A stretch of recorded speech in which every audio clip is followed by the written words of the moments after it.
নমস্কাৰ আৰু আকৌ এবাৰ আপোনালোক সকলোকে মই মোৰ ইউটিউব চেনেলটোত অন্য এটা ভিডিঅ'ত স্বাগতম জনাইছোঁ। আশা কৰোঁ আপোনালোক সকলো ভালে কুশলে আছে আৰু বৰ্তমানটো ৰাসৰ সময়, সকলো ঠাইতে কেৱল ৰাসৰ সুগন্ধ আৰু সকলোৱে ৰাস কৰি ব্যস্ত মই অনুমান কৰিছোঁ আৰু আশা কৰোঁ আপোনালোকৰ এইকেইটা দিন ৰঙীন হওক আৰু শৰৎকালৰ ৰাসে সকলোৰে মন জীপাল কৰি তোলক, ৰঙীন কৰি তোলক, তাৰে আশা কৰিছোঁ। আৰু মোৰো আজি ৰাস আছে, আজি ২৬ তাৰিখ, আজি মোৰ হাৱাজানত আছে ৰাস আৰু অলপ ঘামি আছোঁ, গৰম উঠিছে কিয়নো মই নাচি আছিলোঁ, ৰাসৰ মাজত মই নাচি আছোঁ কিয়নো মোৰ দুগৰাকী ষ্টুডেণ্ট হয়, এগৰাকী চতিয়াৰ, এগৰাকী জামুগুৰিৰ আৰু তেখেতসকললৈ মই দুটা ভিডিঅ' কৰি পঠিয়াব লাগে কাৰণ এটা অনুষ্ঠানৰ বাবে তেখেতসকলক মই নৃত্য শিকাই আছিলোঁ আৰু বৰ্তমানো মোৰ নৃত্যটো সম্পূৰ্ণ হোৱাকৈ নাই, তেওঁলোকৰ সম্পূৰ্ণকৈ শিকাব পৰা নাই, সেইকাৰণে ভাবিলোঁ মই ভিডিঅ' কৰি তেখেতসকলক দি দিওঁ আৰু তাৰ কাৰণে মই নাচি আছিলোঁ, সেইকাৰণে মই ফোপাই আছোঁ আৰু বাজিলে এতিয়া ৩টা বাজু হৈছে আৰু মই যাব লাগিব হাৱাজান। তো পটককৈ ভিডিঅ'কেইটা কৰোঁ আৰু তেখেতসকললৈ মই পঠিয়াই ৰাসৰ কাৰণে ওলাওঁ আৰু ভাবিলোঁ আপোনালোকক অকণমান দেখুৱাওঁ কাৰণ ৰাসৰ মাজতো এনেকৈ নাচি বাগি ব্যস্ত হৈ আছোঁ, ভাগৰটো আছে, টোপনি ক্ষতি আছে আৰু তাৰ মাজতো সেয়া তো চাই থাকক। আৰু এয়া খোজকাঢ়ি আহি আছোঁ চেণ্টাৰলৈ, তো ব'লক। আৰু গাড়ীত চাওকচোন কাক লগ পালোঁ, মাহীৰ ল'ৰা, সিও গম নাপায় যে মই আহিছোঁ বুলি, ময়ো গম নাপাওঁ আৰু দুইটা এনেকৈ লগ পাই গ'লোঁ আৰু সেয়া ইফালে বেলি মাৰ যাওঁ হৈছে আৰু ময়ো আহি আছোঁ লাহে লাহে।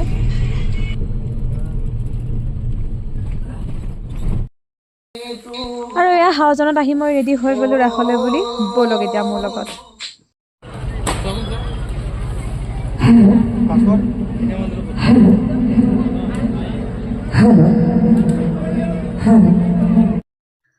আৰু এয়া চাওকচোন আমাৰ পৰিচালকৰ অৱস্থা, টোপনিয়ে আছে নে কিবা ভাবিয়ে আছে, আমি তাকে ভাবি আছিলোঁ যে কি কৰি আছে। ইফালে সেয়া ভাষণ দি আছে আৰু আমাৰ পৰিচালকৰ অৱস্থা সেয়া হাঁহিছেই নে কান্দিছেই নে টোপনিয়ে গৈছে জানো, তেওঁহে গম পাব আৰু দেই।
moving